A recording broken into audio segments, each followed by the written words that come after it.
Alors la polémique sur la francisation des prénoms rebondit avec la proposition faite par le rassemblement de Béziers sous la houlette de Robert Ménard. Hier sur notre antenne, Nicolas Domenac a dénoncé cette mesure intolérable à ses yeux et vous souhaitiez ce matin lui répondre. Eh oui, le monde est bien fait. Il y a les gentils et les méchants, les tolérants et les xénophobes, ceux qui acceptent que les enfants portent des prénoms multicolores et ceux qui veulent leur imposer des prénoms monochromes français. Bon.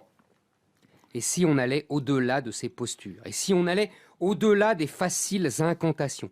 Si on plongeait dans la réalité des rapports sociaux? Si on retournait dans l'histoire de la nation française? Adjani se prénomme Isabelle et non Jamila. Reggiani se prénomme Serge et pas Sergio. Aznavour, c'est Charles.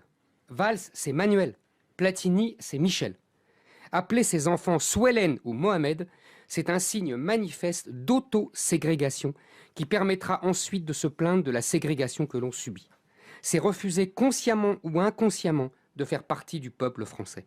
C'est nier la République au nom des soi-disant valeurs républicaines.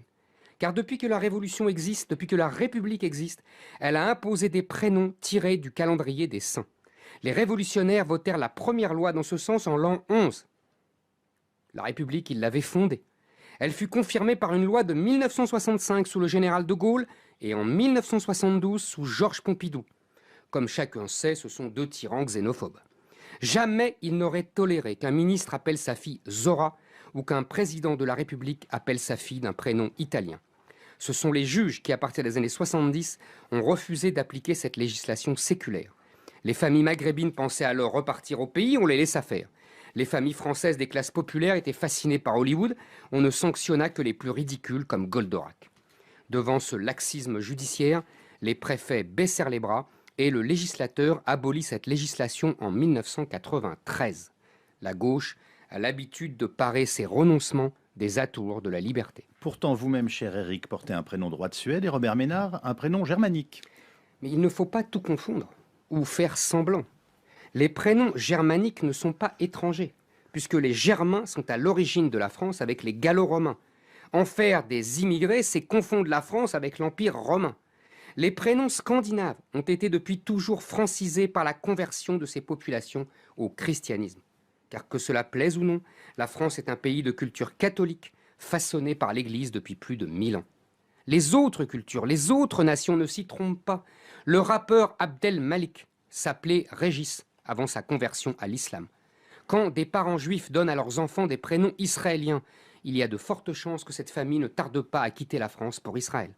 Quand un gosse est affublé de prénoms tirés de séries télé américaines, tout le monde devine qu'il vient d'un milieu qui n'a pas vraiment les outils culturels pour résister à l'américanisation de la société. Où est la liberté? Où sont les racines? Où est la France? Pour rendre hommage à ses racines et à ses ancêtres, à la mémoire de ses parents, le nom de famille suffit. Il sert même à cela depuis toujours. Le prénom est au contraire la marque de l'individu nouveau qui va évoluer dans la société d'accueil. Lui donner un prénom français de culture chrétienne, c'est marquer sa volonté d'intégration dans le pays qui sera le sien. C'est marquer son respect pour la société d'accueil, son passé, son histoire, ses héros. C'est faire sien son héritage. Le prénom, c'est la France. Éric Zemmour. Éric qui répondait ce matin à Nicolas Domenac, qui sera notre invité, bien entendu, demain. RTL Matin, Laissez-vous tenter avec Yves Calvi. Paul McCartney chantait hier soir à Bercy un concert unique auquel l'assistait Stephen Bellery. Reportage et réaction des fans de l'ex-Beatle dans un instant. Éric Giacometti et Jacques Ravenne publient L'Empire du Graal, la 11e enquête de leur commissaire franc-maçon Antoine Marcas. Bernard Lehue a rencontré les duettistes du thriller ésotérique et nous vous l'offrirons au 32-10. La comédie française n'avait pas joué Britannicus depuis plus de 10 ans. Le chef-d'œuvre de Racine revient dans la maison de Molière, servi par de grands interprètes. Un événement que ne pouvait pas manquer. Monique Younes, enfin sur le plateau télé d'Isabelle Morini-Bosque, un nouveau numéro de l'Angléco, le magazine de François Langlais sur France 2, thème du jour, la guerre des âges ou les inégalités entre générations. RTL Matin, Laissez-vous tenter. On commence avec infiniment de bonheur en musique, se laissez-vous tenter. Paul McCartney était de passage hier à Paris-Bercy pour une date unique de son One on One Tour. Steven Bellery, bonjour. Bonjour à tous. L'ex-Beatles Good morning. fêtera le 18 juin ses 74 ans et pourtant le vétéran de la pop arrive encore à surprendre. Et 20h45, les lumières se tamisent, une vidéo démarre. 25 minutes plus tard, Paul McCartney arrive enfin sur scène entouré de 4 musiciens. Il lève ses bras, s'approche du micro et entonne.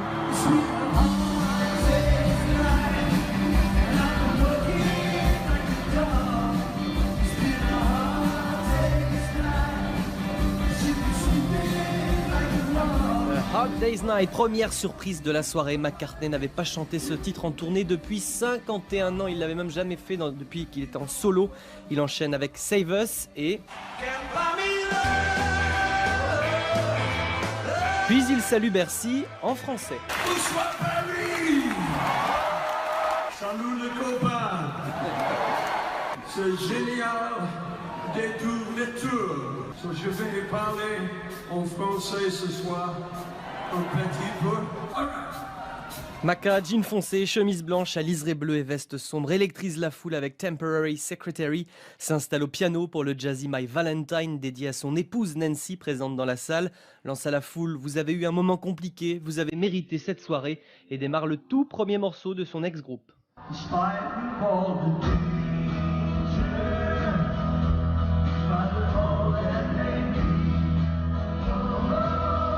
In Spite of All the Danger, enregistré avant même que les Fab Four s'appellent Beatles, le chanteur anobli tombe la veste, puis offre un nouveau cadeau.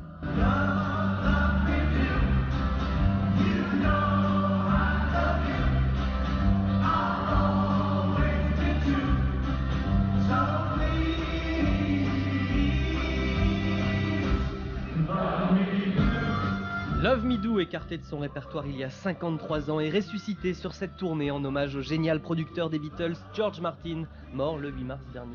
Paul McCartney a enchaîné les raretés, mais n'a pas oublié ses classiques, Steven. Non, 40 titres en 2h45, 5 des Wings, 24 des Beatles, un tour de chant épatant. McCartney étonne encore, la voix est voilée en début de show, elle s'éclaircit comme par magie, l'artiste troque sa basse pour une guitare sèche, un bout de scène s'élève, Macca s'envole, moment suspendu. Blackbird singing in the dead of night.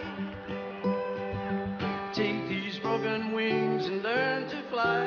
Blackbird, puis 3 titres récents, Queenie Eye, New et 4-5 Seconds. McCartney s'installe derrière un tout petit piano coloré et lance l'artillerie lourde. Lady Madonna, children at your feet. When did I manage to make it sweet? Les lumières sont hallucinantes, rarement aussi soignées dans ses précédents concerts. Le fond de scène est bardé de projecteurs. L'ex-Beatles remue les fesses sur I Love Her, dédie Here Today à Lennon, Something à Harrison. Les tubes s'enchaînent. Comme un seul homme, Bercy se lève grâce à ça.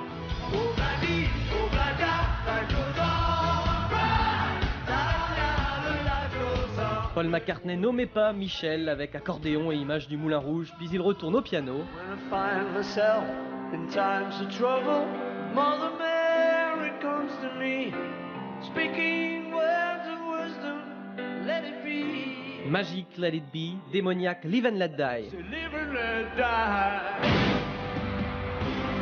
Du feu, un déluge de laser, minuit approche, Macca lance « Vous êtes géniaux !» invite 2 fans à monter sur scène. Nicolas demande en mariage Clémence devant la superstar. McCartney enlace les fiancés et s'éclipse. À la sortie, le public est encore sur un nuage. Ouais, c'était génial, ouais. Franchement, il a la pêche.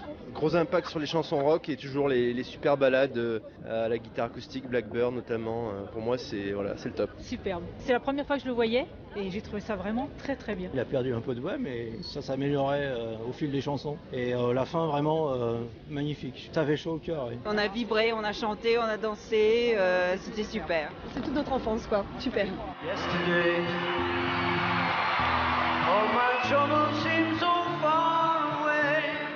C'était Yesterday à Paris-Bercy. Paul McCartney n'a pas annoncé d'autres concerts en France pour le moment.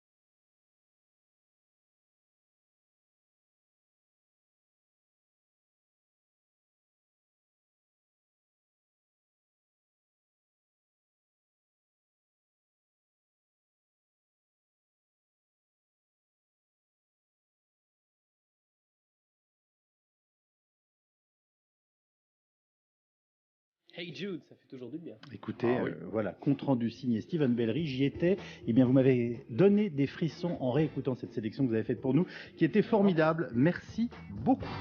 Voilà les audiences qui arrivent. Est-ce qu'on a le temps de les... Oui, non, dans un instant. Voilà, dans un instant, les audiences avec Isabelle Morini. Non, mais oui. Allez-y tranquillement. RTL Matin, Laissez-vous tenter. avec Yves Calvi.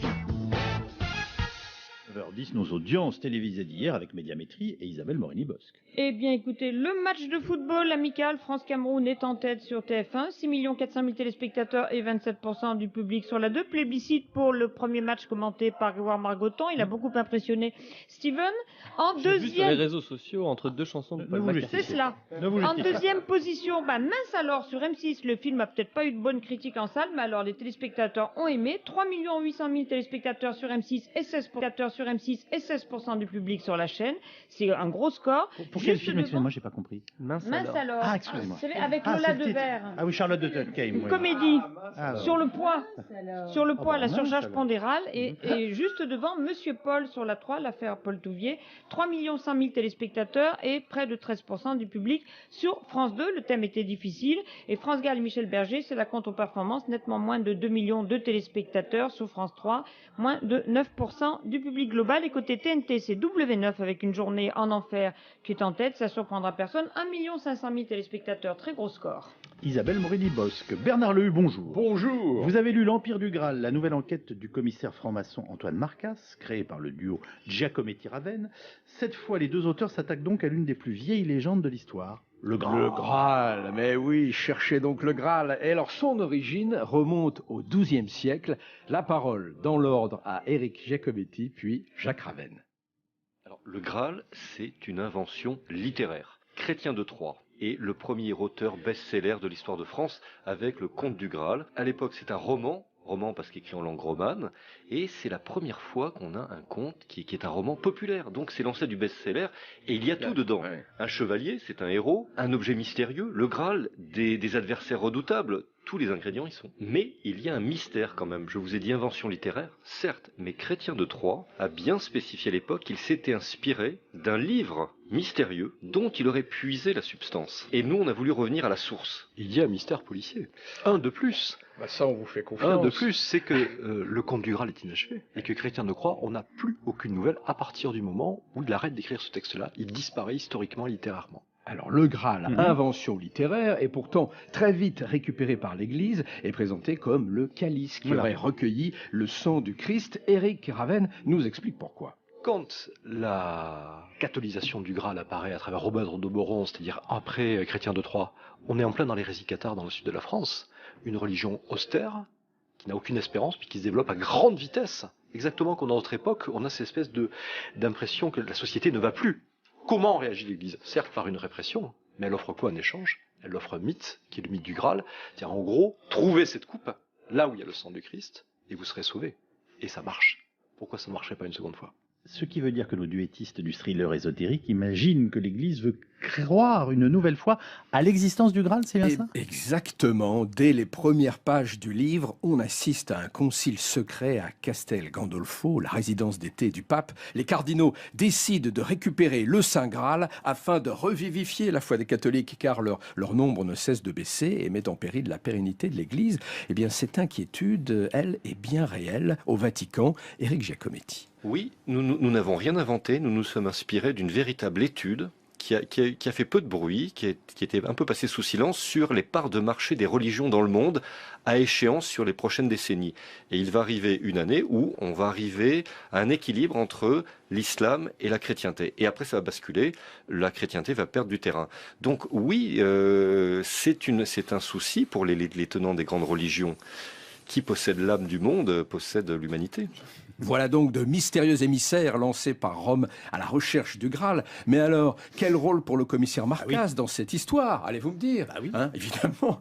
Eh bien, une enquête qu'il mène sur une enquête qu'il mène sur un trafic d'antiquités va le lancer, lui aussi, à son insu, sur la piste du Graal. Et Giacometti et Ravenne de nous tenir en haleine par cette course de vitesse entre Marcas et le Vatican et de nous amuser avec les légendes liées au Graal, le roi Arthur, les chevaliers de la table table ronde, et même des vampires bien plus saignants que ceux remis récemment à la mode, Jacques Ravenne.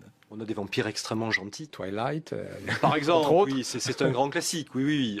On a l'impression que ce sont des vampires végétariens maintenant, auxquels on a des véganes en quelque sorte, auxquels on a donné vie et qui me semblent en très mauvaise santé, vraiment. Là, ce qu'on voulait, nous, c'est se servir d'une des caractéristiques du mythe du vampire qui est très peu connu, qui est le vampire gardien de trésor. C'est-à-dire le fait qu'on va enterrer une personne soupçonnée de vampirisme parce que la peur qu'elle crée va empêcher qu'on fouille avec. Et ça nous a fait fasciner parce que j'ai pas tellement le souvenir qu'en littérature ou au cinéma, cette fonction très précise du vampire ait été employée. Ah, un vampire gardien du Graal? Eh bien, à vous de voir dans cette 10e et trépidante enquête d'Antoine Marcasse, qui ne manque pas non plus d'humour, en particulier quand nos duettistes mettent en scène le commissaire et son fils avec des accents de vérité qui sentent le vécu. Jacques Ravenne. Alors nous sommes tous les deux pères, mais celui qui a un fils, c'est moi. Celui qui a un fils qui fait une fac d'histoire, c'est moi. Mais heureusement, le mien n'est pas aussi, on va dire, dilettante que celui qu'on a vu dans le livre.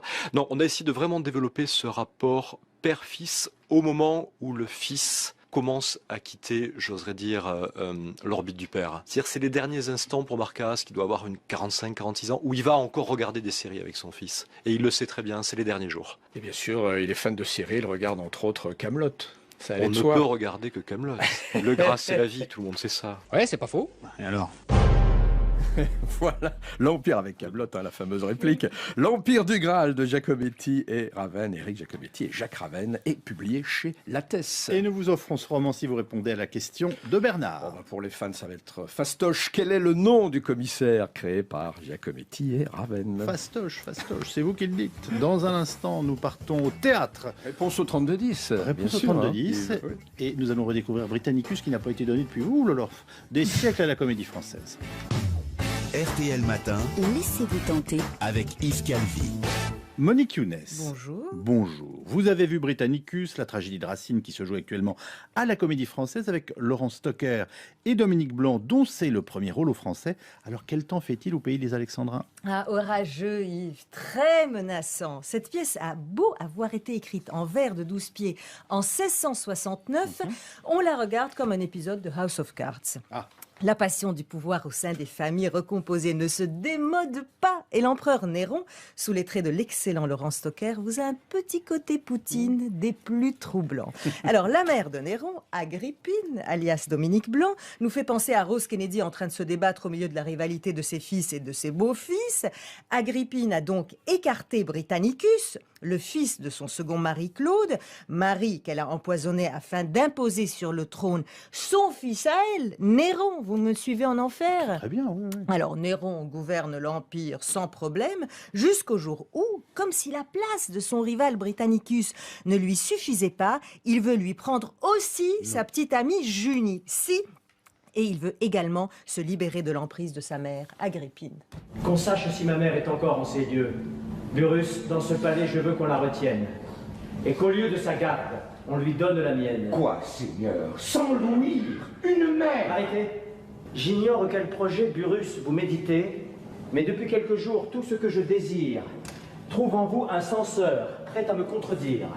Néron se révèle à lui-même et Laurent Stocker nous propose là un Néron très moderne, fragile, névrosé, infantile, terriblement destructeur.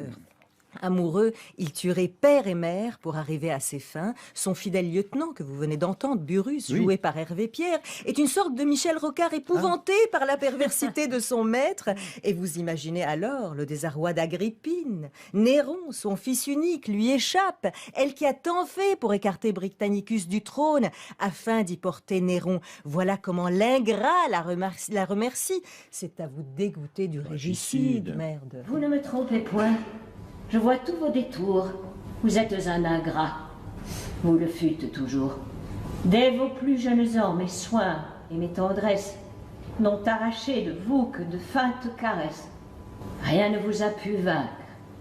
Et votre dureté aurait dû, dans son cours, arrêter ma bonté. Jusqu'à la fin, Agrippine croit pouvoir réconcilier Néron et Britannicus tout en contenant la folie de son fils. Mais Néron ne l'entend pas de cette oreille. Et on arrive au vers célèbre. J'embrasse mon rival, mais c'est pour l'étouffer. Quoi, Seigneur? C'en est trop. Il faut que sa ruine me délivre à jamais des fureurs d'Agrippine. Tant qu'il respirera, je ne vis qu'à demi. Elle m'a fatigué de ce nom ennemi, et je ne prétends pas que sa coupable audace, une seconde fois, lui promette ma place. Elle va donc bientôt pleurer Britannicus. Avant la fin du jour, je ne le craindrai plus. Et qui, de ce dessein, vous inspire l'envie? Ma gloire, mon amour, ma sûreté, ma vie. François Mitterrand connaissait donc son Racine sur le bout des doigts. Les longues théories de candidats à l'élection présidentielle doivent eux aussi être en train de le réviser. On ne peut que leur conseiller de se rendre à la Comédie Française où la mise en scène de Stéphane Braunschweig vous fait entendre le texte de Racine. Tout le texte, rien que le texte, qu'il en soit particulièrement remercié. En ces jours où nombre de metteurs en scène prétendent nous faire entendre autre chose.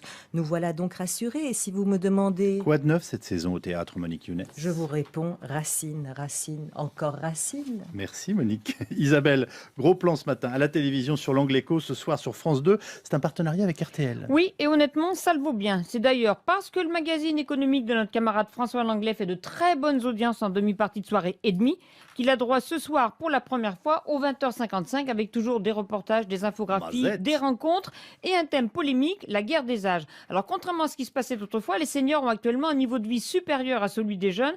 Dites François Langlais, vous n'allez quand même pas dresser les seniors contre les juniors et inversement, ça serait moche.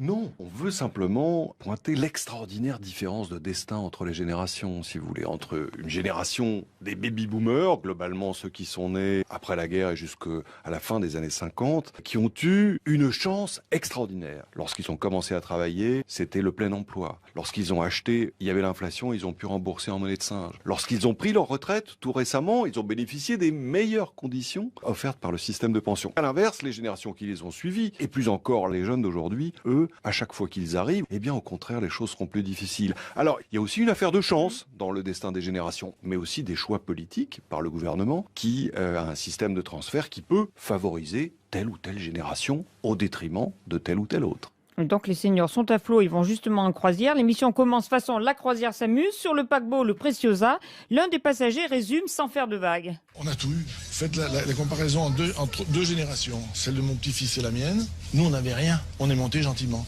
Eux, ils ont tout et ils risquent de partir à l'envers. Donc François Langlais, si j'ai tout compris, c'est bien que les anciens profitent, c'est pas bien que les jeunes pâtissent. Exactement. Bien sûr, c'est très bien que l'espérance de vie soit de plus en plus longue, que le niveau de vie des seniors ait progressé. Mais à partir du moment où ça se fait au détriment des jeunes, c'est un problème. Et c'est en tout cas un sujet de débat. Alors on le raconte au travers d'histoires, des reportages, notamment au Canada, qui est, figurez-vous, le pays où les jeunes vivent aujourd'hui beaucoup mieux qu'il y a 30 ans. Notre singularité est exactement inverse, puisque nous sommes le pays où les inégalités entre les générations sont les plus importantes. Et comme d'habitude, du concret, plus que jamais, que tout soit toujours clair et pédagogique. C'est le contrat de base, d'écrire les problématiques justement à travers des histoires, et puis trouver des pays confrontés aux mêmes difficultés et qui parviennent à les résoudre avec des méthodes auxquelles nous n'avons pas forcément pensé. Ce soir, on a un film classique, et puis c'est la première fois que l'Angle Écho fait un débat où on reprend des personnages du film et on les confronte à la parole de spécialistes. Vous voulez dire qu'on y verra des gens qui étaient sur le paquebot de croisière Non, en l'occurrence, ceux-là, ils doivent poursuivre calmement leur croisière, mais sur ces gigantesques bateaux, plusieurs milliers de passagers, il y a beaucoup de seniors. Et c'était pour nous une façon de débuter l'émission parce que c'est le symbole de cette génération qui justement profite d'une belle retraite, disons-le, bien souvent parce qu'elle a bien travaillé aussi. Certains de nos retraités nous le disent. Nous, à notre époque, les 35 heures, ça n'existait pas. Et on se levait à 6 heures du matin, etc., etc. C'est vrai aussi. Mais oui, et parmi les intervenants ce soir, vous verrez Florence, une jeune graphiste obligée de vivre chez papa-maman puisqu'elle n'a pas les moyens de payer un loyer. Faute de mieux, elle distribue 7 heures par jour, 450 kilos de prospectus, 20 heures par semaine et ça lui rapporte 700 € par mois. Elle est formidable et en plus elle garde un bon moral. Et ensuite, passez sur la 3 pour suivre à 23h10 Joe Star dans et sur le divan. Si vous aimez ce chanteur, vous l'aimerez plus encore et si vous l'aimez pas, vous l'aimerez davantage. C'est un excellent divan. Si j'ose dire. Je précise concernant François Langlais qu'il sera à 13h. L'invité de mes camarades Christelle Rebière et Vincent Parisot et que vous pourrez bien entendu l'interroger sur ce conflit de génération au 3210. On se retrouve dans quelques instants pour savoir si vous nous avez donné le nom du commissaire créé par Giacometti et Ravenne et donc gagné l'Empire du Graal, leur dernier roman. RTL Matin. Laissez-vous tenter. Avec Yves Calvi. Quel est le nom du commissaire créé par Giacometti et Ravenne, auteur de l'Empire du Graal qui paraît ses jours? Antoine Marcas. Voilà. Normalement, les spécialistes qui nous écoutent ont trouvé assez aisément. Je crois. Merci à toute l'équipe. Maintenant, on va retrouver notre camarade Julien Courbet.